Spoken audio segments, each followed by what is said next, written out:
ನಮಸ್ಕಾರ ಸ್ನೇಹಿತರೆ, Abhinava academy YouTube ಚಾನಲ್ಗೆ ಸ್ವಾಗತ. ಈ ಒಂದು ವಿಡಿಯೋದಲ್ಲಿ ಬೆಂಗಳೂರು ಉತ್ತರ ವಿಶ್ವವಿದ್ಯಾಲಯದ SCP ಪಠ್ಯಕ್ರಮದ BA 1ನೇ ಸೆಮಿಸ್ಟರ್ನ ಕನ್ನಡ ಭಾಷಾ ವಿಷಯಕ್ಕೆ ಸಂಬಂಧಿಸಿದಂತೆ ಅಂಕ ವಿತರಣೆ, ಪರಿವಿಡಿ, ಪ್ರಮುಖ ಪ್ರಶ್ನೆಗಳು ಅಂದರೆ 5 ಮತ್ತು 10 ಅಂಕಗಳ ಇಂಪಾರ್ಟೆಂಟ್ ಕ್ವಶನ್ಸ್, ಪ್ರಶ್ನೆ ಪತ್ರಿಕೆಯ ವಿನ್ಯಾಸ ಹಾಗೂ ಮಾದರಿ ಪ್ರಶ್ನೆ ಪತ್ರಿಕೆ ಇಷ್ಟು ವಿಷಯಗಳ ಬಗ್ಗೆ ತಿಳಿದುಕೊಳ್ಳೋಣ. ಮೊದಲನೆಯದಾಗಿ ಅಂಕ ವಿತರಣೆ ಅಂದರೆ ಕನ್ನಡ ಭಾಷಾ ವಿಷಯ ಒಟ್ಟು ಎಷ್ಟು ಅಂಕಗಳಿಗೆ ಇರುತ್ತದೆ, ಅದರಲ್ಲಿ ಇಂಟರ್ನಲ್ ಮಾರ್ಕ್ಸ್ ಎಷ್ಟು ಅಂಕಗಳಿಗೆ, ಸೆಮಿಸ್ಟರ್ನ ಪರೀಕ್ಷೆ ಎಷ್ಟು ಅಂಕಗಳಿಗೆ ಇರುತ್ತದೆ ಎಂಬುದನ್ನು ತಿಳಿದುಕೊಳ್ಳೋಣ. ಕನ್ನಡ ಭಾಷಾ ವಿಷಯ 100 ಅಂಕಗಳಲ್ಲಿ 20 ಅಂಕಗಳು ಆಂತರಿಕ ಮೌಲ್ಯಾಂಕನ ಇರುತ್ತೆ, ಅಂದರೆ ಇಂಟರ್ನಲ್ ಮಾರ್ಕ್ಸ್ ಇರುತ್ತೆ. ಇನ್ನು 80 ಅಂಕಗಳು ಸೆಮಿಸ್ಟರ್ನ ಪರೀಕ್ಷೆ ಇರುತ್ತೆ. 20 ಅಂಕಗಳಿಗೆ ವಿದ್ಯಾರ್ಥಿಯ ಹಾಜರಾತಿ, ಅಸೈನ್ಮೆಂಟ್, ಸೆಮಿನಾರ್ ಹಾಗೂ 2 ಕಿರು ಪರೀಕ್ಷೆಗಳು. ಇವುಗಳ ಆಧಾರದ ಮೇಲೆ 20 ಅಂಕಗಳಿಗೆ ಇಂಟರ್ನಲ್ ಮಾರ್ಕ್ಸ್ ಅನ್ನು ನೀಡಲಾಗುತ್ತೆ. ಹಾಗೆ 80 ಅಂಕಗಳಿಗೆ ಪರೀಕ್ಷೆ ಇದ್ದು ಯಾವ ಯಾವ ಘಟಕಗಳಿಗೆ ಎಷ್ಟೆಷ್ಟು ಅಂಕ ಇರುತ್ತೆ ಅನ್ನೋದನ್ನು ತಿಳ್ಕೊಂಡು ತದನಂತರ ಪ್ರತಿ ಪದ್ಯದಲ್ಲೂ, ಪಾಠದಲ್ಲೂ, ನಾಟಕದಲ್ಲಿ ಬರುವಂತಹ 5 ಅಂಕ ಮತ್ತು 10 ಅಂಕಗಳ ಪ್ರಮುಖ ಪ್ರಶ್ನೆಗಳನ್ನು ಅಂದರೆ ಇಂಪಾರ್ಟೆಂಟ್ ಕ್ವಶನ್ಸ್ನ ನೋಡೋಣ. ಪರಿವಿಡಿ. BA 1ನೇ ಸೆಮಿಸ್ಟರ್ನ ಕನ್ನಡ ಭಾಷಾ ವಿಷಯದ ಪರಿವಿಡಿಯಲ್ಲಿ ಒಟ್ಟು 4 ಘಟಕಗಳನ್ನು ನೀಡಲಾಗಿದೆ. ಪ್ರತಿ ಘಟಕಕ್ಕೂ 20 ಅಂಕಗಳನ್ನು ನೀಡಲಾಗಿದೆ. ಘಟಕ 1. ಘಟಕ 1ಕ್ಕೆ ಸಮಾಜ ಸಂಸ್ಕೃತಿ ಅಂತ ಶೀರ್ಷಿಕೆಯನ್ನು ನೀಡಲಾಗಿದೆ. ಘಟಕ 1ರಲ್ಲಿ 1ನೆಯದು ಕಲ್ಕಿ, ಕುವೆಂಪು, ಇದು ಪದ್ಯಪಾಠ ಆಗಿದೆ. 2ನೆಯದು ಸಾವಿರಾರು ನದಿಗಳು, ಸಿದ್ಧಲಿಂಗಯ್ಯ, ಇದು ಕೂಡ ಪದ್ಯಪಾಠ ಆಗಿದೆ. 3ನೆಯದು ಡಾಂಬರು ಬಂದುದು, ದೇವನೂರು ಮಹಾದೇವ, ಇದು ಗದ್ಯಪಾಠ ಆಗಿದೆ. 4ನೆಯದು ಕಾರ್ಲ್ ಮಾರ್ಕ್ಸ್ ಮತ್ತು ಕನ್ನಡ ಸಂಸ್ಕೃತಿ, ನಟರಾಜ್ ಹುಳಿಯಾರ್, ಇದು ಕೂಡ ಗದ್ಯಪಾಠ ಆಗಿದೆ. ಘಟಕ 1ರಲ್ಲಿ 2 ಪದ್ಯಗಳನ್ನು ಹಾಗೂ 2 ಗದ್ಯಗಳನ್ನು ನೀಡಲಾಗಿದೆ 20 ಅಂಕಗಳಿಗೆ. ಘಟಕ 2. ಘಟಕ 2ಕ್ಕೆ ಜನ ಮನ ಅಂತ ಶೀರ್ಷಿಕೆಯನ್ನು ನೀಡಲಾಗಿದೆ. ಇದು 20 ಅಂಕಗಳಿಗೆ ಇರುತ್ತೆ. ಘಟಕ 2ರಲ್ಲಿ 1ನೆಯದು ನಾಳೆಗಾದರೂ ಸಿಗದೆ ನಿನ್ನ ತಾವಿನ ಗುರುತು, ಬಂಜಗೆರೆ ಜಯಪ್ರಕಾಶ್, ಇದು ಪದ್ಯಪಾಠ ಆಗಿದೆ. 2ನೆಯದು ಹೆರದೆ ಪೊರೆವ ಚಿರಬಾಣಂತಿ, ರಾಮಲಿಂಗಪ್ಪ ಟಿ ಬೇಗೂರು, ಇದು ಕೂಡ ಪದ್ಯಪಾಠ ಆಗಿದೆ. 3ನೆಯದು ಶಕುಂತಲೆಯೊಂದಿಗೆ ಕಳೆದ ಅಪರಾಹ್ನ, ವೈದೇಹಿ, ಇದು ಗದ್ಯಪಾಠ ಆಗಿದೆ. 4ನೆಯದು ಹಟ್ಟಿಹಳ್ಳಿಯ ಹುಲಿಗಳು, ರಹಮತ್ ತರೀಕೆರೆ, ಇದು ಕೂಡ ಗದ್ಯಪಾಠ ಆಗಿದೆ. ಘಟಕ 2ರಲ್ಲಿ 2 ಪದ್ಯಪಾಠಗಳು, 2 ಗದ್ಯಪಾಠಗಳನ್ನು ನೀಡಲಾಗಿದೆ 20 ಅಂಕಗಳಿಗೆ. ಘಟಕ 3. ಘಟಕ 3ಕ್ಕೆ ಕಾಲ ದೇಶ ಅಂತ ಶೀರ್ಷಿಕೆಯನ್ನು ನೀಡಲಾಗಿದೆ. ಇದು 20 ಅಂಕಗಳಿಗೆ ಇರುತ್ತದೆ. ಘಟಕ 3ರಲ್ಲಿ 1ನೆಯದು ಅನಾಮಿಕ ಆಂಗ್ಲರು, KS ನಿಸಾರ್ ಅಹಮದ್, ಇದು ಪದ್ಯಪಾಠ ಆಗಿದೆ. 2ನೆಯದು 1 ಕಪ್ ಕಾಫಿ, ಲಕ್ಕೂರು ಆನಂದ, ಇದು ಕೂಡ ಪದ್ಯಪಾಠ ಆಗಿದೆ. 3ನೆಯದು ಸಾವು, ಚೀಮನಹಳ್ಳಿ ರಮೇಶ ಬಾಬು, ಇದು ಗದ್ಯಪಾಠ ಆಗಿದೆ. 4ನೆಯದು ತೂಗು ಸೇತುವೆ ಮತ್ತು ಅಭಿವೃದ್ಧಿ, ಹರೀಶ್ ಗಂಗಾಧರ್, ಇದು ಕೂಡ ಗದ್ಯಪಾಠ ಆಗಿದೆ. ಘಟಕ 3ರಲ್ಲಿ 2 ಪದ್ಯ 2 ಗದ್ಯಗಳನ್ನು ನೀಡಲಾಗಿದೆ 20 ಅಂಕಗಳಿಗೆ. ಘಟಕ 4. ಘಟಕ 4ಕ್ಕೆ ತತ್ವ ಆಚರಣೆ ಅಂತ ಶೀರ್ಷಿಕೆಯನ್ನು ನೀಡಲಾಗಿದೆ 20 ಅಂಕಗಳಿಗೆ. ಈ ಘಟಕ 4ರಲ್ಲಿ 1 ನಾಟಕವನ್ನು ನೀಡಲಾಗುತ್ತೆ. ಕ್ರಾಂತಿ ಬಂತು ಕ್ರಾಂತಿ, P ಲಂಕೇಶ್. ಒಟ್ಟಾರೆಯಾಗಿ 6 ಪದ್ಯಗಳು 6 ಗದ್ಯಪಾಠಗಳನ್ನು ನೀಡಲಾಗಿದೆ. 1 ನಾಟಕವನ್ನು ನೀಡಲಾಗಿದೆ. ಪ್ರತಿ ಘಟಕಕ್ಕೂ 20 ಅಂಕಗಳನ್ನು ನೀಡಲಾಗಿದ್ದು ಒಟ್ಟು 80 ಅಂಕಗಳಿಗೆ ಪರೀಕ್ಷೆ ಇರುತ್ತದೆ. ಈಗ ಘಟಕವಾರು ಪ್ರತಿ ಪದ್ಯದಿಂದ, ಗದ್ಯದಿಂದ, ನಾಟಕದಿಂದ 5 ಅಂಕದ ಪ್ರಶ್ನೆಗಳು, 10 ಅಂಕದ ಪ್ರಶ್ನೆಗಳು, ಇಂಪಾರ್ಟೆಂಟ್ ಕ್ವಶನ್ಸ್ ಯಾವ್ದಾದ್ರು ಬರ್ಬೋದು ಅನ್ನೋದನ್ನ ತಿಳಿದುಕೊಳ್ಳೋಣ.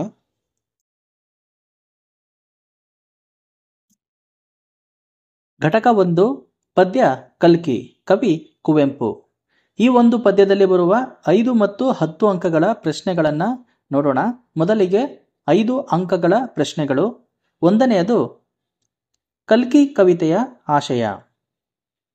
ಎರಡನೇ ಪ್ರಶ್ನೆ ಅಸಮಾನತೆಯ ಜಗತ್ತು. ಮೂರನೇ ಪ್ರಶ್ನೆ ವರ್ಗಭೇದದಿಂದಾಗುವ ವಿನಾಶದ ಭೀಕರತೆ. ನಾಲ್ಕನೇ ಪ್ರಶ್ನೆ ಬೆಂಕಿ ಮತ್ತು ರಕ್ತ ಕ್ರಾಂತಿಯ ಹರಿಕಾರ ಸಂಕೇತ. ಐದನೇ ಪ್ರಶ್ನೆ ಹಸಿವೆಂಬ ಬೆಂಕಿಯಲ್ಲಿ ನೊಂದ ಬಡವನೇ ಕಲ್ಕಿ.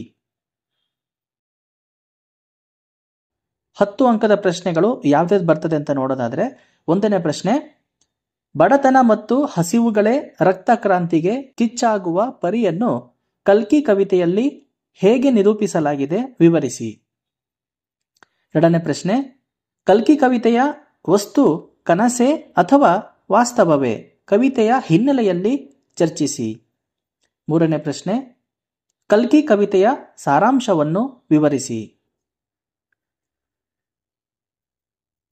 ಪದ್ಯ ಸಾವಿರಾರು ನದಿಗಳು, ಕವಿ ಸಿದ್ಧಲಿಂಗಯ್ಯ. ಈ ಒಂದು ಪದ್ಯದಿಂದ 5 ಮತ್ತು 10 ಅಂಕಗಳ ಪ್ರಶ್ನೆಗಳು ಯಾವ್ದಾವ್ದು ಬರಬಹುದು ಅಂತ ನೋಡೋಣ. ಮೊದಲಿಗೆ 5 ಅಂಕದ ಪ್ರಶ್ನೆಗಳು. ಒಂದನೆಯದು ಸಾವಿರಾರು ನದಿಗಳು ಕವಿತೆಯ ಆಶಯ. ಎರಡನೇ ಪ್ರಶ್ನೆ ಸಾವಿರಾರು ನದಿಗಳು ಕವಿತೆಯಲ್ಲಿನ ಹೋರಾಟದ ಕಿಚ್ಚು. ಮೂರನೇ ಪ್ರಶ್ನೆ ಸಾವಿರಾರು ನದಿಗಳು ಕವಿತೆಯಲ್ಲಿ ಪ್ರಕಟವಾಗಿರುವ ದಲಿತ ಸಂವೇದನೆ. ನಾಲ್ಕನೇ ಪ್ರಶ್ನೆ ಸಾವಿರಾರು ನದಿಗಳು ಕವಿತೆಯಲ್ಲಿರುವ ಸಮ ಸಮಾಜದ ಆಶಯ. ಐದನೇ ಪ್ರಶ್ನೆ ಸಾವಿರಾರು ನದಿಗಳು ಕವಿತೆಯಲ್ಲಿ ವ್ಯಕ್ತವಾಗಿರುವ ಶೋಷಣೆಯ ವಿರುದ್ಧದ ಪ್ರತಿಭಟನೆಯ ಧ್ವನಿ. ಈ ಪದ್ಯದಿಂದ 10 ಅಂಕದ ಪ್ರಶ್ನೆಗಳು. ಒಂದನೇ ಪ್ರಶ್ನೆ ಸಾಮಾಜಿಕ ಕ್ರಾಂತಿಯ ಪರಿಣಾಮಗಳು ಸಾವಿರಾರು ನದಿಗಳು ಕವಿತೆಯಲ್ಲಿ ವ್ಯಕ್ತವಾಗಿರುವ ಬಗೆ ಹೇಗೆ ವಿವರಿಸಿ. ಎರಡನೇ ಪ್ರಶ್ನೆ ಬದಲಾದ ಕಾಲಘಟ್ಟದಲ್ಲಿ ಸಮಾಜ ಮತ್ತು ಸಮುದಾಯಗಳು ಬದಲಾಗಬೇಕೇ, ಸಾವಿರಾರು ನದಿಗಳು ಕವಿತೆಯ ಹಿನ್ನೆಲೆಯಲ್ಲಿ ಚರ್ಚಿಸಿ. ಮೂರನೇ ಪ್ರಶ್ನೆ ಸಾವಿರಾರು ನದಿಗಳು ಪದ್ಯದ ಸಾರಾಂಶವನ್ನು ವಿವರಿಸಿ. ಡಾಂಬರು ಬಂದದ್ದು ದೇವನೂರು ಮಹಾದೇವ. ಈ ಒಂದು ಗದ್ಯಪಾಠದಿಂದ ಬರುವಂತಹ 5 ಮತ್ತು 10 ಅಂಕಗಳ ಪ್ರಶ್ನೆಗಳನ್ನು ನೋಡೋಣ. ಮೊದಲಿಗೆ 5 ಅಂಕದ ಪ್ರಶ್ನೆಗಳು. ಒಂದನೆಯದು ಡಾಂಬರು ಬಂದುದು ಕಥೆಯ ವಸ್ತು ವಿಷಯ. ಎರಡನೇ ಪ್ರಶ್ನೆ ಕೈಗೆ ಬಾಯಿಗೆ ಟಾರು. ಮೂರನೇ ಪ್ರಶ್ನೆ ಗುಂಡಿಗೆ ಟಾರು ರಾತ್ರೋರಾತ್ರಿ. ನಾಲ್ಕನೇ ಪ್ರಶ್ನೆ ಊರ ಮೇಲು ನೋಟ ರೋಡು ಮಾಡಲು ಆರ್ಡರು. ಐದನೇ ಪ್ರಶ್ನೆ ಟಾರು ರಸ್ತೆ ಬಂದದ್ದೇ ಆಧುನಿಕತೆಯ ಆಗಮನದ ಸಂಕೇತ. ಇನ್ನು 10 ಅಂಕದ ಪ್ರಶ್ನೆಗಳು. ಒಂದನೆಯದು ಆಧುನಿಕತೆ ಮತ್ತು ಪರಂಪರೆಗಳ ನಡುವಿನ ಸಂಘರ್ಷ ಡಾಂಬರು ಬಂದುದು ಕಥೆಯಲ್ಲಿ ಹೇಗೆ ವ್ಯಕ್ತವಾಗಿದೆ ವಿವರಿಸಿ. ಎರಡನೇ ಪ್ರಶ್ನೆ ಆಧುನಿಕತೆಯ ಪ್ರವೇಶದಿಂದ ಹಳ್ಳಿಯ ಬದುಕಿನಲ್ಲಿ ಉಂಟಾದ ತಲ್ಲಣಗಳು ಡಾಂಬರು ಬಂದುದು ಕಥೆಯಲ್ಲಿ ಅನಾವರಣಗೊಂಡ ಬಗೆ ಹೇಗೆ ವಿವರಿಸಿ. ಮೂರನೇ ಪ್ರಶ್ನೆ ಡಾಂಬರು ಬಂದುದು ಕಥೆ ಪ್ರಸ್ತುತಪಡಿಸುತ್ತಿರುವ ಹೊಸ ನೈತಿಕ ಮೌಲ್ಯಗಳಾವುವು ವಿವರಿಸಿ. ಕಾರ್ಲ್ ಮಾರ್ಕ್ಸ್ ಮತ್ತು ಕನ್ನಡ ಸಂಸ್ಕೃತಿ, ನಟರಾಜ್ ಹುಳಿಯಾರ್. ಈ ಒಂದು ಗದ್ಯಪಾಠದಿಂದ 5 ಮತ್ತು 10 ಅಂಕಗಳ ಪ್ರಶ್ನೆಗಳು ಯಾವ್ದಾವ್ದು ಬರುತ್ತೆ ಅಂತ ನೋಡೋಣ. ಮೊದಲಿಗೆ 5 ಅಂಕದ ಪ್ರಶ್ನೆಗಳು. ಒಂದನೇ ಪ್ರಶ್ನೆ ಮಾರ್ಕ್ಸ್ ವಾದದ ಆಶಯ. ಎರಡನೇ ಪ್ರಶ್ನೆ ಸಾಮಾಜಿಕ ಸಂರಕ್ಷಣೆ ಕುರಿತಂತೆ ಮಾರ್ಕ್ಸ್ ನಿಲುವುಗಳು. ಮೂರನೆಯದು ಮಾರ್ಕ್ಸ್ ವಾದದ ಪ್ರಸ್ತುತತೆ. ನಾಲ್ಕನೇದು ಕನ್ನಡ ಸಾಹಿತ್ಯ ಸಂಸ್ಕೃತಿಯನ್ನು ಮಾರ್ಕ್ಸ್ ವಾದ ಪ್ರಭಾವಿಸಿದ ಬಗೆ. ಐದನೇ ಪ್ರಶ್ನೆ ಕಾರ್ಲ್ ಮಾರ್ಕ್ಸ್ ಮತ್ತು ಕನ್ನಡ ಸಂಸ್ಕೃತಿ. ಆರನೇ ಪ್ರಶ್ನೆ ಮಾರ್ಕ್ಸ್ ರೂಪಿಸಿದ ಚಿಂತನೆಗಳು. 7ನೇ ಪ್ರಶ್ನೆ ಮಾರ್ಕ್ಸ್ವಾದ ಎಂದರೆ? 8ನೇ ಪ್ರಶ್ನೆ ಸರ್ವರಿಗೂ ಸಮಪಾಲು ಸರ್ವರಿಗೂ ಸಮಬಾಳು. 9ನೇಯದು ಮಾರ್ಕ್ಸ್ವಾದಿ ಸಿದ್ಧಾಂತ.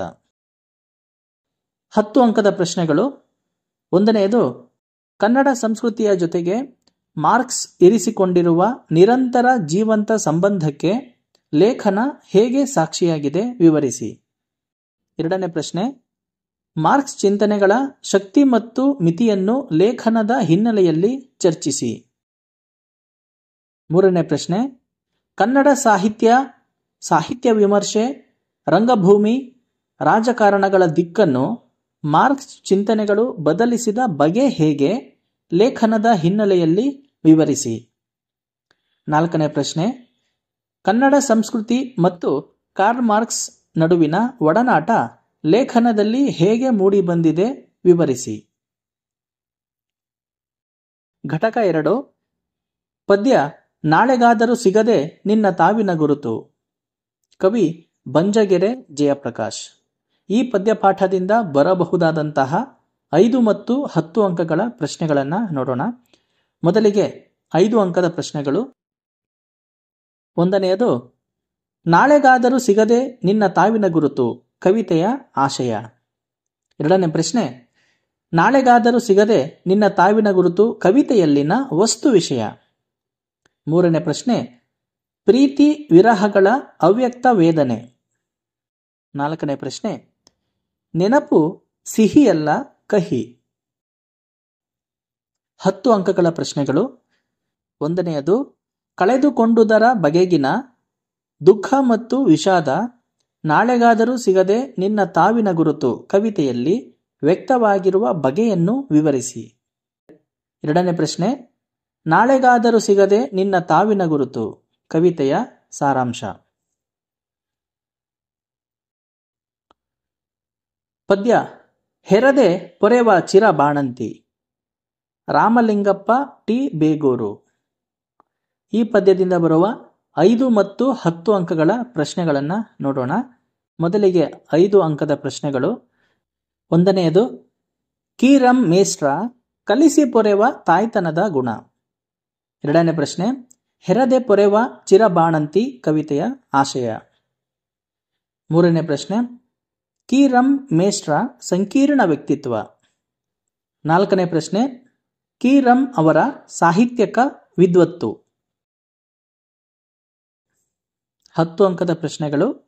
1ನೇ ಪ್ರಶ್ನೆ ಶಿಷ್ಯಕೋಟಿಗೆ ಕಲಿಸಿ ಪೊರೆವ ಗುರುವಿನ ತಾಯ್ತನದ ಗುಣ ಇಲ್ಲಿ ಹೇಗೆ ಅನಾವರಣಗೊಂಡಿದೆ ಕವಿತೆಯ ಹಿನ್ನೆಲೆಯಲ್ಲಿ ವಿವರಿಸಿ.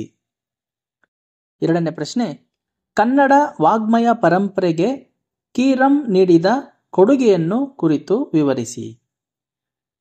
3ನೇ ಪ್ರಶ್ನೆ ಹೆರದೆ ಪೊರೆವ ಚಿರಬಾಣಂತಿ ಕವಿತೆಯ ಸಾರಾಂಶವನ್ನು ವಿವರಿಸಿ.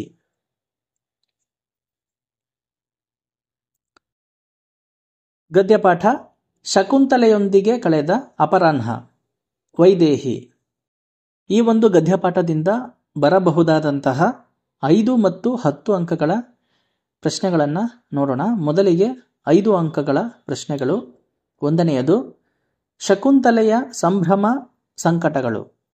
2ನೇ ಪ್ರಶ್ನೆ ಶಕುಂತಲೆಯೊಂದಿಗೆ ಕಳೆದ ಅಪರಾಹ್ನ ಕಥೆಯ ವಸ್ತು ವಿನ್ಯಾಸ.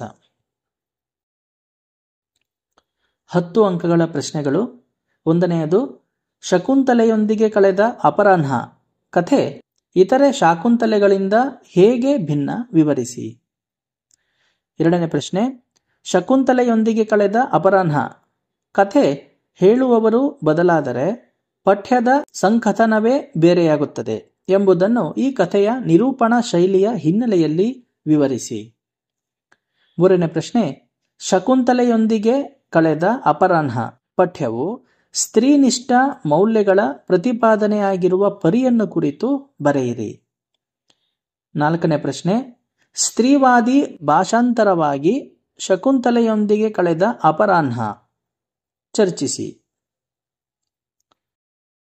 ಹಟ್ಟಿಹಳ್ಳಿಯ ಹುಲಿಗಳು ರಹಮತ್ ತರೀಕೆರೆ. ಈ ಒಂದು ಗದ್ಯಪಾಠದಿಂದ 5 ಮತ್ತು 10 ಅಂಕಗಳ ಪ್ರಶ್ನೆಗಳು ಯಾವ್ದ್ಯಾವ್ದು ಬರಬಹುದು ಅಂತ ನೋಡೋಣ. ಮೊದಲಿಗೆ 5 ಅಂಕಗಳ ಪ್ರಶ್ನೆಗಳು. ಒಂದನೇದು ಹುಲಿ ಕುಣಿತದ ಸ್ವರೂಪ. ಎರಡನೇ ಪ್ರಶ್ನೆ ಮೊಹರಂ ಹುಲಿ ಬೇಟೆ. ಮೂರನೇ ಪ್ರಶ್ನೆ ಮೊಹರಂ ಹಬ್ಬದ ವೈಶಿಷ್ಟ್ಯ.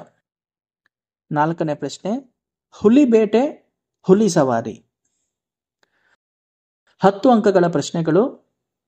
ಒಂದನೆಯದು ಹುಲಿ ಬೇಟೆ ಹುಲಿ ಸವಾರಿ ಹುಲಿ ಕುಣಿತಗಳ ಚಾರಿತ್ರಿಕ ಆಧ್ಯಾತ್ಮಿಕ ಮಹತ್ವವೇನು ವಿವರಿಸಿ.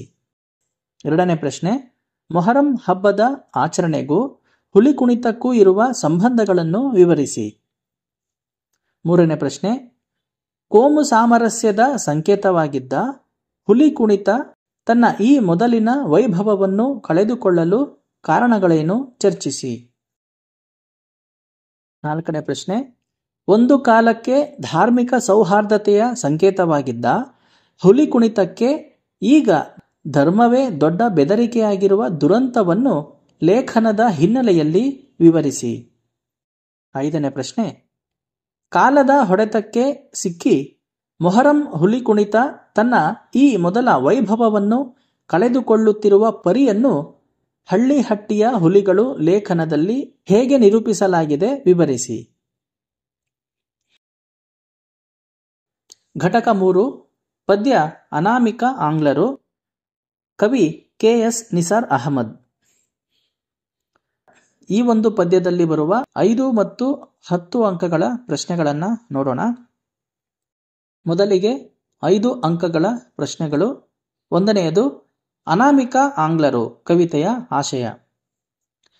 ಎರಡನೇ ಪ್ರಶ್ನೆ ಚರಿತ್ರೆಯನ್ನು ಕುರಿತು ವ್ಯಂಗ್ಯ ಅನಾಮಿಕ ಆಂಗ್ಲರು ಕವಿತೆಯಲ್ಲಿ ವ್ಯಕ್ತವಾಗಿರುವ ಬಗೆ. ಮೂರನೇ ಪ್ರಶ್ನೆ ಸಾಮ್ರಾಜ್ಯ ವಿಸ್ತರಣಾದಾಟದಲ್ಲಿ ಅತಿ ಬಳಸಿ ಬಿಸುಟಿರುವ ಕಾಯಿಗಳು. ನಾಲ್ಕನೇ ಪ್ರಶ್ನೆ ಅನಾಥರಂತೆ ಮಣ್ಣಾದ ಅನಾಮಿಕ ಆಂಗ್ಲರು ನಿಜಕ್ಕೂ ನತದೃಷ್ಟರು. ಐದನೇ ಪ್ರಶ್ನೆ ಆಂಗ್ಲರ ಸ್ಮಶಾನದ ದೃಶ್ಯ. 10 ಅಂಕಗಳ ಪ್ರಶ್ನೆಗಳು. ಒಂದನೆಯದು ಅಧಿಕಾರದ ಕ್ಷಣಿಕತೆ ಮತ್ತು ಸಾಮ್ರಾಜ್ಯಗಳ ಅಸ್ಥಿರತೆಯ ಬಗ್ಗೆ ಅನಾಮಿಕ ಆಂಗ್ಲರು ಕವಿತೆ ನೀಡುತ್ತಿರುವ ಸಂದೇಶವೇನು ವಿವರಿಸಿ.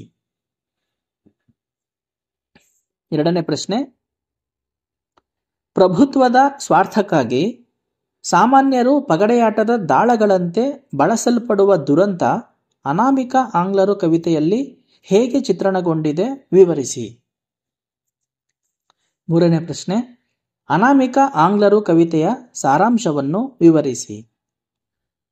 ನಾಲ್ಕನೇ ಪ್ರಶ್ನೆ ಕಾಲ ದೇಶದ ಉಪೇಕ್ಷೆಗೆ ಒಳಗಾಗಿ ತಮ್ಮ ತಾಯಿನಾಡಿಗೂ ಮರಳಲಾಗದೆ ತಮ್ಮದಲ್ಲದ ನಾಡಿನಲ್ಲಿ ಅನಾಥರಾಗಿರುವ ಅನಾಮಿಕ ಆಂಗ್ಲರ ದಾರುಣ ಚಿತ್ರಣ ಕವಿತೆಯಲ್ಲಿ ಹೇಗೆ ಮೂಡಿಬಂದಿದೆ ವಿವರಿಸಿ. ಐದನೇ ಪ್ರಶ್ನೆ ಅನಾಮಿಕ ಆಂಗ್ಲರಾಗಿರುವವರು ಒಂದು ಕಾಲಕ್ಕೆ ಇಂಡಿಯಾದಲ್ಲೊಂದು ಇಂಗ್ಲೆಂಡು ಸ್ಥಾಪಿಸಲು ಹೆಣಗಿದವರು ಬ್ರಿಟಿಷ್ ಸಾಮ್ರಾಜ್ಞೆಯ ಸೇವೆಯಲ್ಲಿ ಸರ್ವತ್ರ ಸವೆದರು ಎಂಬುದನ್ನು ಕವಿತೆಯ ಹಿನ್ನೆಲೆಯಲ್ಲಿ ಚರ್ಚಿಸಿ. ಆರನೇ ಪ್ರಶ್ನೆ ಕವಿ ಕಂಡ ಆಂಗ್ಲರ ಸ್ಮಶಾನದ ದರ್ಶನ ಮತ್ತು ಅದು ಕಾಣಿಸಿದ ಕಾಣಿಕೆ ಅನಾಮಿಕ ಆಂಗ್ಲರು ಕವಿತೆಯಲ್ಲಿ ಹೇಗೆ ವ್ಯಕ್ತವಾಗಿದೆ ವಿವರಿಸಿ. ಏಳನೇ ಪ್ರಶ್ನೆ ಅನಾಮಿಕ ಆಂಗ್ಲರು ಕವಿತೆಯ ಸಾರಾಂಶವನ್ನು ವಿವರಿಸಿ. ಪದ್ಯ ಒಂದು ಕಪ್ ಕಾಫಿ. ಕವಿ ಲಕೂರು ಆನಂದ. ಈ ಒಂದು ಪದ್ಯದಿಂದ 5 ಮತ್ತು 10 ಅಂಕಗಳ ಪ್ರಶ್ನೆಗಳು ಯಾವ್ದಾವ್ದು ಬರಬಹುದು ಅಂತ ನೋಡೋಣ. ಮೊದಲಿಗೆ 5 ಅಂಕಗಳ ಪ್ರಶ್ನೆಗಳು. ಒಂದನೆಯದು ಒಂದು ಕಪ್ ಕಾಫಿ ಕವಿತೆಯ ಆಶಯ. ಎರಡನೇ ಪ್ರಶ್ನೆ ಲಕೂರರ ಕಾವ್ಯದ ಪ್ರಮುಖ ವಸ್ತುಗಳು. ಮೂರನೇ ಪ್ರಶ್ನೆ ಮಾತು ಮತ್ತು ಮೌನಗಳೆರಡೂ ಭೀಕರ ಹಿಂಸೆ ಅನ್ನಿಸಲು ಕಾರಣ. 10 ಅಂಕಗಳ ಪ್ರಶ್ನೆಗಳು. ಒಂದನೆಯದು ಸಂಬಂಧಗಳನ್ನು ಮರುಸ್ಥಾಪಿಸಿಕೊಳ್ಳುವ ಉತ್ಕಟ ಬಯಕೆ ಒಂದು ಕಪ್ ಕಾಫಿ ಕವಿತೆಯಲ್ಲಿ ವ್ಯಕ್ತವಾಗಿರುವ ಬಗೆ ಹೇಗೆ ವಿವರಿಸಿ. ಎರಡನೇ ಪ್ರಶ್ನೆ ಸಂಬಂಧಗಳು ಛಿದ್ರಗೊಳ್ಳುತ್ತಿರುವ ನಂಬಿಕೆಗಳು ಒಡೆದು ಹೋಗುತ್ತಿರುವ ಸಂಕಟ ಒಂದು ಕಪ್ ಕಾಫಿ ಕವಿತೆಯಲ್ಲಿ ಹೇಗೆ ಅನಾವರಣಗೊಂಡಿದೆ ವಿವರಿಸಿ. ಮೂರನೇ ಪ್ರಶ್ನೆ ಆತಂಕ, ಹೆಪ್ಪುಗಟ್ಟಿದ ದುಃಖ, ನಂಬಿಕೆಗಳನ್ನು ಉಳಿಸಿಕೊಳ್ಳಲಾಗದ ಸಂಕಟ, ಮತ್ತೊಬ್ಬರ ಕರುಣೆಗೆ ಒಳಗಾಗಬೇಕಾದ ಹಿಂಸೆ, ನಿಶ್ಶಬ್ದತೆ, ನಿಟ್ಟುಸಿರುಗಳ ಭೀಕರತೆ ಒಂದು ಕಪ್ ಕಾಫಿ ಕವಿತೆಯಲ್ಲಿ ಹೇಗೆ ವ್ಯಕ್ತವಾಗಿದೆ ವಿವರಿಸಿ. 4ನೇ ಪ್ರಶ್ನೆ, ಒಂದು ಕಪ್ ಕಾಫಿ ಕವಿತೆಯ ಸಾರಾಂಶವನ್ನು ವಿವರಿಸಿ. ಗದ್ಯಪಾಠ ಸಾವು. ಲೇಖಕ ಚೀಮನಹಳ್ಳಿ ರಮೇಶ ಬಾಬು. ಈ ಒಂದು ಗದ್ಯಪಾಠದಿಂದ ಬರಬಹುದಾದಂತಹ 5 ಮತ್ತು 10 ಅಂಕಗಳ ಪ್ರಶ್ನೆಗಳನ್ನು ನೋಡೋಣ. ಮೊದಲಿಗೆ 5 ಅಂಕಗಳ ಪ್ರಶ್ನೆಗಳು. 1ನೆಯದು, ಸಾವು ಕಥೆಯ ವಸ್ತು ವಿನ್ಯಾಸ. 2ನೇ ಪ್ರಶ್ನೆ, ದಿವಾಕರ ನಿದ್ದೆ ಕಳೆದುಕೊಳ್ಳಲು ಕಾರಣಗಳು. 3ನೇ ಪ್ರಶ್ನೆ, ಸಾವನ್ನು ಕುರಿತಂತೆ ತಂದೆಯ ಮುಗ್ಧ ಕಲ್ಪನೆಗಳು. 10 ಅಂಕಗಳ ಪ್ರಶ್ನೆಗಳು. 1ನೆಯದು, ವೃತ್ತಿ ಬದುಕಿನಲ್ಲಿ ಮೇಲೇರುವ ದಿವಾಕರನ ಬಯಕೆಯೇ ದುರಂತಕ್ಕೆ ಕಾರಣವಾಗುವ ಬಗೆಯನ್ನು ವಿವರಿಸಿ. 2ನೇ ಪ್ರಶ್ನೆ, ಈ ಸಾವು ತಂದೆಯ ಸಾವಲ್ಲ, ಮಗನೊಳಗಿನ ಮನುಷ್ಯತ್ವದ ಸಾವು. ಈ ಹೇಳಿಕೆಯನ್ನು ಕಥೆಯ ಹಿನ್ನೆಲೆಯಲ್ಲಿ ನಿರೂಪಿಸಿ. 3ನೇ ಪ್ರಶ್ನೆ, ಪಾಪ ಪ್ರಜ್ಞೆಯೇ ನಿದ್ದೆಯನ್ನು ಕಿತ್ತುಕೊಂಡು ದಿವಾಕರನ ಮನಸ್ಸೇ ಚಿತಾಗಾರದಂತಾಗುವ ದುರಂತ ಸಾವು ಕಥೆಯಲ್ಲಿದೆ, ನಿರೂಪಿಸಿ. ಗದ್ಯಪಾಠ ತೂಗು ಸೇತುವೆ ಮತ್ತು ಅಭಿವೃದ್ಧಿ. ಲೇಖಕ ಹರೀಶ್ ಗಂಗಾಧರ್. ಈ ಒಂದು ಗದ್ಯಪಾಠದಿಂದ ಬರಬಹುದಾದಂತಹ 5 ಮತ್ತು 10 ಅಂಕಗಳ ಪ್ರಶ್ನೆಗಳನ್ನು ನೋಡೋಣ. ಮೊದಲಿಗೆ 5 ಅಂಕಗಳ ಪ್ರಶ್ನೆಗಳು. 1ನೆಯದು, ಪರಿಸರ ಕಾಳಜಿ ಮತ್ತು ಸಾಮಾಜಿಕ ಕಾಳಜಿ. 2ನೇ ಪ್ರಶ್ನೆ, ಅಭಿವೃದ್ಧಿ ಎಂಬುದು ನಿರ್ಮಾಣವೋ ನಿರ್ನಾಮವೋ. 3ನೇ ಪ್ರಶ್ನೆ, ಶ್ರೀಮಂತರ ಐಷಾರಾಮಿ ಜೀವನಕ್ಕಾಗಿ ಜನಸಾಮಾನ್ಯರ ಬದುಕು ಬೀದಿಗೆ ಬೀಳುವ ಪರಿ. 4ನೇ ಪ್ರಶ್ನೆ, ಪ್ರಾಣ ಹಾನಿಗೆ ಕಾರಣವಾದ ಭೂಕುಸಿತಗಳು. 5ನೇ ಪ್ರಶ್ನೆ, ಮನುಷ್ಯ ಪ್ರಕೃತಿಯಲ್ಲಿ ಅತಿಯಾಗಿ ಹಸ್ತಕ್ಷೇಪ ಮಾಡುತ್ತಿರುವುದು. 10 ಅಂಕಗಳ ಪ್ರಶ್ನೆಗಳು. 1ನೆಯದು, ತೂಗು ಸೇತುವೆಯ ಭಯಾನಕ ಅನುಭವವನ್ನು ಲೇಖನದ ಹಿನ್ನೆಲೆಯಲ್ಲಿ ವಿವರಿಸಿ. 2ನೇ ಪ್ರಶ್ನೆ, ಅಭಿವೃದ್ಧಿ ಹೆಸರಿನಲ್ಲಿ ಜನಸಾಮಾನ್ಯರ ಬದುಕು ದುಸ್ತರಗೊಳ್ಳುತ್ತಿರುವ ಬಗೆ ಹೇಗೆ ತೂಗು ಸೇತುವೆ ಮತ್ತು ಅಭಿವೃದ್ಧಿ ಲೇಖನದ ಹಿನ್ನೆಲೆಯಲ್ಲಿ ಬರೆಯಿರಿ. 3ನೇ ಪ್ರಶ್ನೆ, ಅಭಿವೃದ್ಧಿ ಚಟುವಟಿಕೆಗಳಿಂದ ಪರಿಸರದ ಸೂಕ್ಷ್ಮತೆಗಳು ಕಳೆದು ಹೋಗುವ ಪರಿಯನ್ನು ಲೇಖನದಲ್ಲಿ ಹೇಗೆ ನಿರೂಪಿಸಲಾಗಿದೆ ವಿವರಿಸಿ. 4ನೇ ಪ್ರಶ್ನೆ, ಚಾರಣದ ಅನುಭವ ಕಥನವು ಪರಿಸರ ಮತ್ತು ಸಾಮಾಜಿಕ ಕಾಳಜಿಗಳುಳ್ಳ ಲೇಖನವಾಗಿ ರೂಪುಗೊಂಡಿರುವ ಬಗ್ಗೆ ನಿಮ್ಮ ಅಭಿಪ್ರಾಯಗಳನ್ನು ದಾಖಲಿಸಿ. 5ನೇ ಪ್ರಶ್ನೆ, ಜಗತ್ತಿನ ಬಹುಪಾಲು ರಾಷ್ಟ್ರಗಳ ಅಭಿವೃದ್ಧಿ ಮಾದರಿಗಳಾವುವು ವಿಶ್ಲೇಷಿಸಿ. 6ನೇ ಪ್ರಶ್ನೆ, ಅಭಿವೃದ್ಧಿ ಎಂಬುದು ವರವೇ ಅಥವಾ ಶಾಪವೇ, ಚರ್ಚಿಸಿ. 7ನೇ ಪ್ರಶ್ನೆ, ಶ್ರೀಮಂತರ ಐಷಾರಾಮಿ ಜೀವನಕ್ಕಾಗಿ ಜನಸಾಮಾನ್ಯರ ಬದುಕು ಬೀದಿಗೆ ಬೀಳುವ ಪರಿಯನ್ನು, ಪರಿಹಾರಗಳು ಬಡವರಿಗೆ ಕೈಗೆಟುಕದ ವಾಸ್ತವಗಳನ್ನೂ ಸಹ ಈ ಲೇಖನ ಹೇಗೆ ನಿರೂಪಿಸಿದೆ ವಿವರಿಸಿ. 8ನೇ ಪ್ರಶ್ನೆ, ಅಭಿವೃದ್ಧಿಯ ಹೆಸರಿನಲ್ಲಿ ಮನುಷ್ಯ ಪ್ರಕೃತಿಯಲ್ಲಿ ಅತಿಯಾಗಿ ಹಸ್ತಕ್ಷೇಪ ಮಾಡಿದ ಪ್ರತಿಫಲವೇ ಅಪಾರ ಪ್ರಾಣಹಾನಿಗೆ ಕಾರಣವಾದ ಭೂಕುಸಿತಗಳು ಎಂಬುದನ್ನು ವಿವರಿಸಿ. 9ನೇ ಪ್ರಶ್ನೆ, ಬೃಹತ್ ನಗರಗಳ ನಿರ್ಮಾಣವು ನೆಲ, ಜಲ, ಜನ ಮತ್ತು ಇತರೆ ಜೀವ ಸಂಕುಲವನ್ನು ಭೀಕರ ಸಮಸ್ಯೆಗಳಿಗೆ ದೂಡುತ್ತಿರುವ ಗಾಢ ವಾಸ್ತವ ಈ ಲೇಖನದಲ್ಲಿ ಹೇಗೆ ಮೂಡಿಬಂದಿದೆ ವಿವರಿಸಿ. 10ನೇ ಪ್ರಶ್ನೆ, ಅಭಿವೃದ್ಧಿ ಎಂಬುದು ಜನಪರವಾಗಿಲ್ಲದಿದ್ದಾಗ, ಅಭಿವೃದ್ಧಿಯೇ ವಿನಾಶದ ದಾರಿ ಹಿಡಿದಾಗ ಅಂಚಿನ ಸಮುದಾಯಗಳ ಬದುಕು ಹೇಗೆ ದುಸ್ತರವಾಗುತ್ತದೆ ಎಂಬುದನ್ನು ಈ ಲೇಖನದಲ್ಲಿ ಹೇಗೆ ನಿರೂಪಿಸಲಾಗಿದೆ ವಿವರಿಸಿ. ಘಟಕ 4, ನಾಟಕ ಕ್ರಾಂತಿ ಬಂತು ಕ್ರಾಂತಿ, ಪಿ ಲಂಕೇಶ್. ಈ ಒಂದು ನಾಟಕದಲ್ಲಿ ಬರಬಹುದಾದಂತಹ 5 ಮತ್ತು 10 ಅಂಕಗಳ ಪ್ರಶ್ನೆಗಳನ್ನು ನೋಡೋಣ. ಮೊದಲಿಗೆ 5 ಅಂಕಗಳ ಪ್ರಶ್ನೆಗಳು. ಒಂದನೆಯದು ಭಗವಾನನ ಭಾಷಣದ ಸಾರ. ಎರಡನೇ ಪ್ರಶ್ನೆ ಸುಧಾ ಹಾಗೂ ಇತರೆ ಸ್ತ್ರೀ ಪಾತ್ರಗಳ ಪರಿಚಯ. ಮೂರನೇ ಪ್ರಶ್ನೆ ದಿನಕರನ ಹತ್ಯೆಗೆ ಕಾರಣ. ನಾಲ್ಕನೇ ಪ್ರಶ್ನೆ ನಾಟಕಕಾರರಾಗಿ ಪಿ ಲಂಕೇಶ್. ಐದನೇ ಪ್ರಶ್ನೆ ಕ್ರಾಂತಿ ಬಂತು ಕ್ರಾಂತಿ ನಾಟಕವು ನಿರ್ವಹಿಸಿರುವ ವಸ್ತು. ಆರನೇ ಪ್ರಶ್ನೆ ಕಮ್ಯುನಿಸಂ ಮತ್ತು ಸಮಾಜವಾದ. ಏಳನೇ ಪ್ರಶ್ನೆ ಪ್ರೊಫೆಸರ್ ಭಗವಾನ್ ಮತ್ತು ನಕ್ಸಲೈಟ್ ದಿನಕರ. 10 ಅಂಕಗಳ ಪ್ರಶ್ನೆಗಳು. ಒಂದನೆಯದು ಕ್ರಾಂತಿ ಬಂತು ಕ್ರಾಂತಿ ನಾಟಕವು ನಿರ್ವಹಿಸಿರುವ ವಸ್ತು ಯಾವುದು ವಿವರಿಸಿ. ಎರಡನೇ ಪ್ರಶ್ನೆ ದಿನಕರನು ಕ್ರಾಂತಿಯನ್ನು ಸಾಧಿಸಲು ಆಯ್ಕೆ ಮಾಡಿಕೊಂಡ ಮಾರ್ಗ ಯಾವುದು? ಈ ಮಾರ್ಗದ ಮೂಲಕ ಕ್ರಾಂತಿಯು ಸಾಧ್ಯವೇ? ಚರ್ಚಿಸಿ. ಮೂರನೇ ಪ್ರಶ್ನೆ ಪೊಲೀಸಿನವನ ಇನ್ನೊಂದು ಮುಖ ನೀನು ಎಂದು ಯಾರು ಯಾರಿಗೆ ಹೇಳಿದರು? ಏಕೆ ಹೇಳಿದರು? ವಿಶ್ಲೇಷಿಸಿ. ನಾಲ್ಕನೇ ಪ್ರಶ್ನೆ ಕಳ್ಳ ವ್ಯವಸ್ಥೆ, ದಿನಕರ ಗುರಿಹೀನತೆ, ಭಗವಾನ್ ನಿಷ್ಕ್ರಿಯತೆ ಎಂಬ ಸಮೀಕರಣವು ನಾಟಕದಲ್ಲಿ ಮೂಡಿಬಂದಿರುವ ಬಗೆಯನ್ನು ವಿಮರ್ಶಿಸಿ. ಐದನೇ ಪ್ರಶ್ನೆ ಸಮಾನತೆಯ ಆಶಯದ ಮೇಲೆ ರೂಪುಗೊಂಡ ಶ್ರೇಷ್ಠ ತತ್ವ ಸಿದ್ಧಾಂತಗಳು ಆಚರಣೆಯ ಹಂತದಲ್ಲಿ ಅರ್ಥಹೀನಗೊಳ್ಳುವ ಪರಿಯನ್ನು ನಾಟಕದ ಹಿನ್ನೆಲೆಯಲ್ಲಿ ಬರೆಯಿರಿ. ಆರನೇ ಪ್ರಶ್ನೆ ಮಾತಿನಲ್ಲಿ ಕ್ರಾಂತಿಯ ಕಹಳೆಯೂದಲು ಸಾಧ್ಯವೇ? ಚರ್ಚಿಸಿ. ಏಳನೇ ಪ್ರಶ್ನೆ ಲಕ್ಷ್ಮಿಯನ್ನು ಹಾಳು ಮಾಡಲ್ಲ ಎನ್ನುವ ಕಳ್ಳನ ನಿಲುವಿನ ಹಿನ್ನೆಲೆಯಲ್ಲಿ ಆರ್ಥಿಕತೆ ಮತ್ತು ಹೋರಾಟದ ಸಂಬಂಧಗಳನ್ನು ವಿಶ್ಲೇಷಿಸಿ. ಎಂಟನೇ ಪ್ರಶ್ನೆ ನಾಟಕದಲ್ಲಿ ಪ್ರಯೋಗವಾಗಿರುವ ಭಾಷಾ ವೈಶಿಷ್ಟ್ಯತೆ ಮತ್ತು ಭಾಷಣ ಕಲೆಯನ್ನು ಕುರಿತು ಬರೆಯಿರಿ. ಒಂಬತ್ತನೇ ಪ್ರಶ್ನೆ ತತ್ವ ಮತ್ತು ಆಚರಣೆಯ ನಡುವಿನ ಅಂತರವೇ ಈ ನಾಟಕದ ಕೇಂದ್ರ ವಸ್ತು. ಈ ಕುರಿತು ಚರ್ಚಿಸಿ.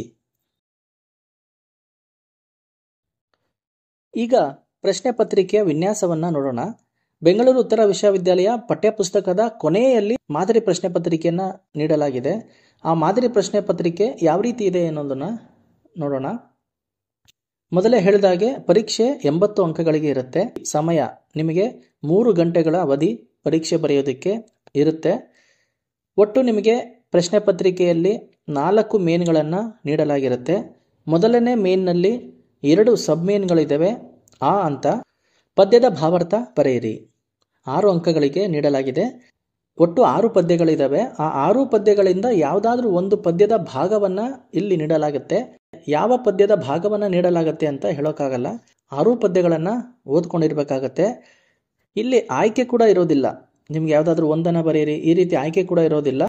ಯಾವುದಾದ್ರೂ ಒಂದು ಪದ್ಯದ ಒಂದು ಭಾಗವನ್ನು ಭಾವಾರ್ಥ ಬರೆಯಲು ನೀಡಲಾಗಿರುತ್ತೆ.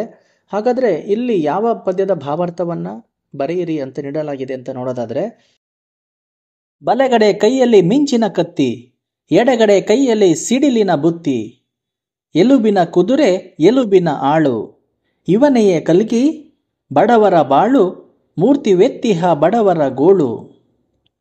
ಈ ಒಂದು ಪದ್ಯ ಭಾಗವನ್ನು ಕುವೆಂಪು ಅವರು ಬರೆದಿರುವ ಕಲ್ಕಿ ಪದ್ಯ ಭಾಗದಿಂದ ನೀಡಲಾಗಿದೆ. ಎರಡನೇ ಸಬ್ಮೇನ್ ಆನಲ್ಲಿ 2ರ ಟಿಪ್ಪಣಿ ಬರೆಯಿರಿ ಅಂತ ನೀಡಲಾಗಿದೆ. ಒಂದು ಪ್ರಶ್ನೆಗೆ 2 ಅಂಕಗಳನ್ನು ನೀಡಲಾಗಿದೆ. ಒಟ್ಟು 4 ವಿಷಯಗಳನ್ನು ಇಲ್ಲಿ ನೀಡಲಾಗಿರುತ್ತೆ. ಆ 4 ವಿಷಯಗಳಲ್ಲಿ ಯಾವುದಾದ್ರೂ 2 ವಿಷಯಗಳಿಗೆ ಟಿಪ್ಪಣಿಯನ್ನು ಬರೆಯಬೇಕಾಗತ್ತೆ.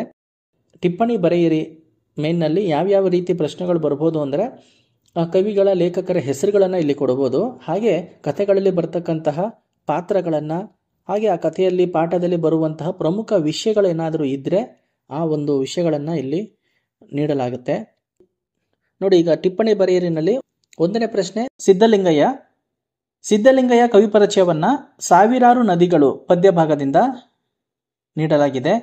2ನೇದು ವೈದೇಹಿ ಇದು ಲೇಖಕಿಯ ಪರಿಚಯ ಆಗಿದೆ. ಶಕುಂತಲೆಯೊಂದಿಗೆ ಕಳೆದ ಅಪರಾಹ್ನ ಗದ್ಯಪಾಠದಿಂದ ಈ ಒಂದು ಲೇಖಕಿ ಪರಿಚಯವನ್ನು ನೀಡಲಾಗಿದೆ. 3ನೇಯದು ಕಾರ್ಲ್ ಕಾರ್ಲ್ ಮಾರ್ಕ್ಸ್ ಒಂದು ಪಾತ್ರ ಪರಿಚಯ ಅಂತಲೂ ಹೇಳ್ಬೋದು, ಹಾಗೆ ವ್ಯಕ್ತಿಯ ಪರಿಚಯ ಅಂತಲೂ ಕೂಡ ಹೇಳ್ಬೋದು. ಇದು ನಟರಾಜ್ ಹುಳಿಯಾರ್ ಅವರು ಬರೆದಿರುವ ಕಾರ್ಲ್ ಮಾರ್ಕ್ಸ್ ಮತ್ತು ಕನ್ನಡ ಸಂಸ್ಕೃತಿ ಗದ್ಯಪಾಠದಿಂದ ನೀಡಲಾಗಿದೆ. 4ನೇಯದು ಚೀಮನಹಳ್ಳಿ ರಮೇಶ ಬಾಬು. ಇದು ಲೇಖಕರ ಪರಿಚಯ ಆಗಿದೆ. ಸಾವು ಎಂಬ ಗದ್ಯಪಾಠದಿಂದ ಈ ಒಂದು ಲೇಖಕರ ಪರಿಚಯವನ್ನು ನೀಡಲಾಗಿದೆ. ಒಟ್ಟಾರೆಯಾಗಿ 4 ವಿಷಯಗಳನ್ನು ಟಿಪ್ಪಣಿ ಬರೆಯಿರಿ ಮೇನ್ನಲ್ಲಿ ನೀಡಲಾಗಿದೆ. ಈ 4 ವಿಷಯಗಳಲ್ಲಿ ಯಾವುದಾದರೂ 2 ವಿಷಯಗಳಿಗೆ ಟಿಪ್ಪಣಿಯನ್ನು ಬರೆಯಬೇಕು. ಒಂದಕ್ಕೆ 2 ಅಂಕ, ಒಟ್ಟು 4 ಅಂಕ. 2ನೇ ಮೇನ್ನಲ್ಲಿ 6 ಪ್ರಶ್ನೆಗಳಿಗೆ ಸಂಕ್ಷಿಪ್ತವಾಗಿ ಉತ್ತರಿಸಿ. ಇಲ್ಲಿ 5 ಅಂಕದ ಪ್ರಶ್ನೆಗಳನ್ನು ನೀಡಲಾಗಿದೆ. ಒಟ್ಟು 8 ಪ್ರಶ್ನೆಗಳನ್ನು ನೀಡಲಾಗಿದ್ದು ಆ 8ರಲ್ಲಿ ಯಾವುದಾದರೂ 6 ಪ್ರಶ್ನೆಗಳಿಗೆ ಉತ್ತರವನ್ನು ಬರೆಯಬೇಕು. ಒಂದಕ್ಕೆ 5 ಅಂಕಗಳು. 2ನೇ ಮೇನ್ನಲ್ಲಿ ಒಟ್ಟು 30 ಅಂಕಗಳು ಇರುತ್ತೆ. 1ನೇ ಪ್ರಶ್ನೆ, ಸಾವಿರಾರು ನದಿಗಳು ಕವಿತೆಯ ಆಶಯ. ಇದು ಸಿದ್ಧಲಿಂಗಯ್ಯ ಅವರು ಬರೆದಿರುವ ಸಾವಿರಾರು ನದಿಗಳು ಪದ್ಯಪಾಠದಿಂದ ನೀಡಲಾಗಿದೆ. 2ನೇ ಪ್ರಶ್ನೆ, ಕನ್ನಡ ಸಾಹಿತ್ಯ ಸಂಸ್ಕೃತಿಯನ್ನು ಮಾರ್ಕ್ಸ್ವಾದ ಪ್ರಭಾವಿಸಿದ ಬಗೆ. ಈ ಒಂದು ಪ್ರಶ್ನೆಯನ್ನು ನಟರಾಜ್ ಹುಳಿಯಾರ್ ಅವರು ಬರೆದಿರುವ ಕಾರ್ಲ್ ಮಾರ್ಕ್ಸ್ ಮತ್ತು ಕನ್ನಡ ಸಂಸ್ಕೃತಿ ಗದ್ಯಪಾಠದಿಂದ ನೀಡಲಾಗಿದೆ. 3ನೇ ಪ್ರಶ್ನೆ, ಡಾಂಬರು ಬಂದುದು ಕಥೆಯ ವಸ್ತು ವಿನ್ಯಾಸ. ಈ ಒಂದು ಪ್ರಶ್ನೆಯನ್ನು ದೇವನೂರು ಮಹಾದೇವ ಅವರು ಬರೆದಿರುವ ಡಾಂಬರು ಬಂದುದು ಗದ್ಯಪಾಠದಿಂದ ನೀಡಲಾಗಿದೆ. 4ನೇ ಪ್ರಶ್ನೆ, ಕೀರಂ ಮೇಷ್ಟ್ರ ಕಲಿಸಿ ಪೊರೆವ ತಾಯ್ತನದ ಗುಣ. ಈ ಒಂದು ಪ್ರಶ್ನೆಯನ್ನು ರಾಮಲಿಂಗಪ್ಪ ಟಿ ಬೇಗೂರು ಅವರು ಬರೆದಿರುವ ಹೆರದೆ ಪೊರೆವ ಚಿರಬಾಣಂತಿ ಪದ್ಯಪಾಠದಿಂದ ನೀಡಲಾಗಿದೆ. 5ನೇ ಪ್ರಶ್ನೆ, ಅನಾಮಿಕ ಆಂಗ್ಲರು ಕವಿತೆಯಲ್ಲಿ ಚರಿತ್ರೆ ಕುರಿತ ವ್ಯಂಗ್ಯ. ಈ ಒಂದು ಪ್ರಶ್ನೆಯನ್ನು KS ನಿಸಾರ್ ಅಹಮದ್ ಅವರು ಬರೆದಿರುವ ಅನಾಮಿಕ ಆಂಗ್ಲರು ಎಂಬ ಪದ್ಯಪಾಠದಿಂದ ನೀಡಲಾಗಿದೆ. 6ನೇ ಪ್ರಶ್ನೆ, ಶಕುಂತಲೆಯ ಸಂಭ್ರಮ ಸಂಕಟಗಳು.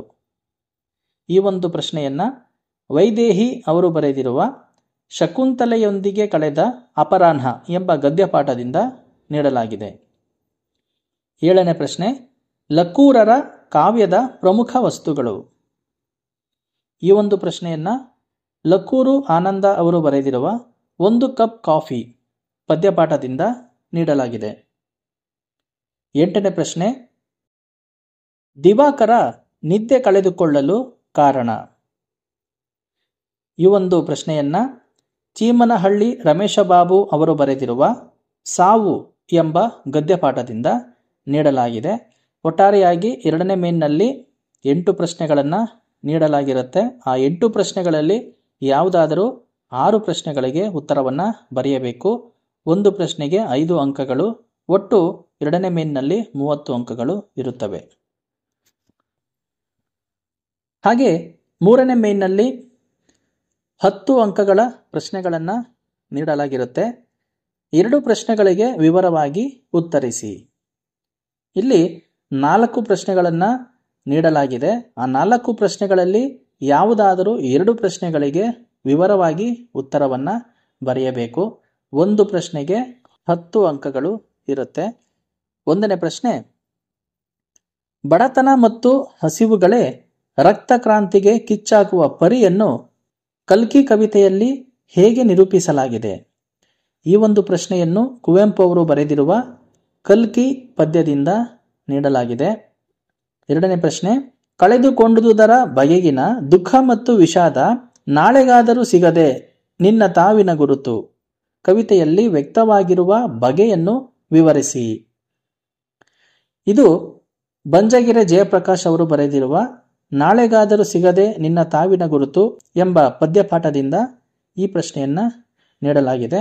3ನೇ ಪ್ರಶ್ನೆ, ಕೋಮು ಸಾಮರಸ್ಯದ ಸಂಕೇತವಾಗಿದ್ದ ಹುಲಿಕುಣಿತ ತನ್ನ ಈ ಮೊದಲಿನ ವೈಭವವನ್ನು ಕಳೆದುಕೊಳ್ಳಲು ಕಾರಣಗಳೇನು ಚರ್ಚಿಸಿ. ಈ ಒಂದು ಪ್ರಶ್ನೆಯನ್ನು ರಹಮತ್ ತರೀಕೆರೆ ಅವರು ಬರೆದಿರುವ ಹಟ್ಟಿಹಳ್ಳಿಯ ಹುಲಿಗಳು ಎಂಬ ಪದ್ಯಪಾಠದಿಂದ ನೀಡಲಾಗಿದೆ. 4ನೇ ಪ್ರಶ್ನೆ, ಗದ್ಯಪಾಠದಿಂದ ನೀಡಲಾಗಿದೆ. 4ನೇ ಪ್ರಶ್ನೆ, ಅಭಿವೃದ್ಧಿಯ ಹೆಸರಿನಲ್ಲಿ ಜನಸಾಮಾನ್ಯರ ಬದುಕು ದುಸ್ತರಗೊಳ್ಳುತ್ತಿರುವ ಬಗೆ ಹೇಗೆ? ತೂಗು ಸೇತುವೆ ಮತ್ತು ಅಭಿವೃದ್ಧಿ ಲೇಖನದ ಹಿನ್ನೆಲೆಯಲ್ಲಿ ಬರೆಯಿರಿ. ಈ ಒಂದು ಪ್ರಶ್ನೆಯನ್ನು ಹರೀಶ್ ಗಂಗಾಧರ್ ಅವರು ಬರೆದಿರುವ ತೂಗು ಸೇತುವೆ ಮತ್ತು ಅಭಿವೃದ್ಧಿ ಎಂಬ ಲೇಖನದಿಂದ ನೀಡಲಾಗಿದೆ. ಒಟ್ಟಾರೆಯಾಗಿ 3ನೇ ಮೇನ್ನಲ್ಲಿ 10 ಅಂಕಗಳ 4 ಪ್ರಶ್ನೆಗಳನ್ನು ನೀಡಲಾಗಿರುತ್ತೆ. ಆ 4ರಲ್ಲಿ ಯಾವುದಾದ್ರೂ 2 ಪ್ರಶ್ನೆಗಳಿಗೆ ಉತ್ತರವನ್ನು ವಿವರವಾಗಿ ಬರೆಯಬೇಕು. ಒಟ್ಟು 3ನೇ ಮೇನ್ನಲ್ಲಿ 20 ಅಂಕಗಳು. ಈಗ ಕೊನೆಯ 4ನೇ ಮೇನ್ನಲ್ಲಿ 2 ಸಬ್ಮೇನ್ಗಳನ್ನು ನೀಡಲಾಗಿದೆ. ಈ 4ನೇ ಮೇನ್ನಲ್ಲಿ ನಾಟಕಕ್ಕೆ ಸಂಬಂಧಿಸಿದಂತೆ ಮಾತ್ರ ಪ್ರಶ್ನೆಗಳನ್ನು ನೀಡಲಾಗಿರುತ್ತೆ. ಅಂದರೆ ಈಗ 1ನೇ ಮೇನು, 2ನೇ ಮೇನು, 3ನೇ ಮೇನ್ನಲ್ಲಿ ಪದ್ಯಗಳಿಗೆ ಗದ್ಯಗಳಿಗೆ ಸಂಬಂಧಪಟ್ಟಂತಹ ಪ್ರಶ್ನೆಗಳನ್ನು ನೀಡಲಾಗಿರುತ್ತೆ. ಆದರೆ 4ನೇ ಮೇನ್ನಲ್ಲಿ ನಾಟಕಕ್ಕೆ ಸಂಬಂಧಿಸಿದಂತೆ ಮಾತ್ರ ಪ್ರಶ್ನೆಗಳನ್ನು ನೀಡಲಾಗಿರುತ್ತೆ. ಈ 4ನೇ ಮೇನ್ನಲ್ಲಿ 2 ಸಬ್ಮೇನ್ಗಳಿದ್ದಾವೆ. ಮೊದಲನೇ ಸಬ್ಮೇನ್ ಆ ನಲ್ಲಿ 2 ಪ್ರಶ್ನೆಗಳಿಗೆ ಸಂಕ್ಷಿಪ್ತವಾಗಿ ಉತ್ತರಿಸಿ. ಇಲ್ಲಿ 5 ಅಂಕದ 4 ಪ್ರಶ್ನೆಗಳನ್ನು ನೀಡಲಾಗಿರುತ್ತೆ. ಆ 4 ಪ್ರಶ್ನೆಗಳಲ್ಲಿ ಯಾವುದಾದ್ರೂ 2ಕ್ಕೆ ಉತ್ತರವನ್ನು ಬರೆಯಬೇಕು. 1ನೇ ಪ್ರಶ್ನೆ, ಭಗವಾನನ ಭಾಷಣದ ಸಾರ.